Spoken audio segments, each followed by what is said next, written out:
ఒకరోజు ఒక బాగా ధనవంతుడైన తండ్రి తన కొడుకుని ఒక పల్లెటూరికి ట్రిప్కి తీసుకెళ్తాడు. అక్కడున్న పేదరికాన్ని తన కొడుకుకి పరిచయం చేద్దామనే ఆశతోనే తీసుకెళ్తాడు. ఇక ఆ ట్రిప్ ముగిసి వాళ్ళిద్దరూ ఇంటికి వస్తుండగా వాళ్ళ నాన్న కొడుకుని ఇలా అడుగుతాడు, ఏ నాన్నా ట్రిప్ ఎలా ఉంది అని. దానికి కొడుకు, నానా నాకు ట్రిప్ భలే నచ్చింది అంటాడు.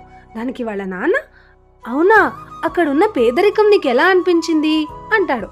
దానికి కొడుకు ఒక చిన్న చిరునవ్వు నవ్వి, పేదరికమా, మనకి ఇంట్లో ఒకటే పెట్టుంది, వాళ్ళకి ఊర్లో ఉన్న జంతువులన్నీ వాళ్ళవే, మనకు ఒకటే స్విమ్మింగ్ పూల్ ఉంది, వాళ్ళకి ఊరంతా చెరువులే.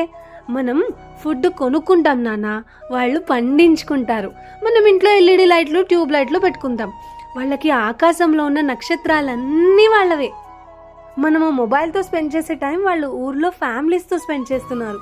మనకి గోడలుంటే వాళ్ళకి మనుషులు ఉన్నారు అని అలా చెప్తూనే, థ్యాంక్ యూ నాన్న, మనం ఎంత పేదవాళ్ళమో నాకు గుర్తు చేశావు అంటాడు. లైఫ్లో కూడా అంతే. అసలైన పేదరికం అంటే డబ్బు లేకపోవడం కాదు, మంచి మనసు లేకపోవడం, మాట్లాడే మాటలో మర్యాద లేకపోవడం, అది నిజమైన పేదరికం. డబ్బులు ఎన్నున్నా కూడా అవసరానికి ₹1 కూడా ఇవ్వలేని వాడి దగ్గర ఉన్న డబ్బు కాగితంతో సమానం. కానీ డబ్బు లేకపోయినా పట్టెడు అన్నం పెట్టగలిగే మనసుంటే దట్స్ ద ట్రూ రిచ్నెస్.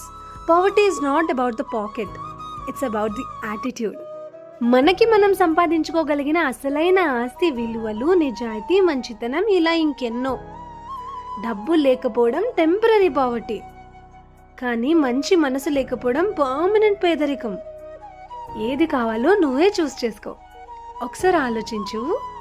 కథ మీకు నచ్చిందా? జాగ్రత్త.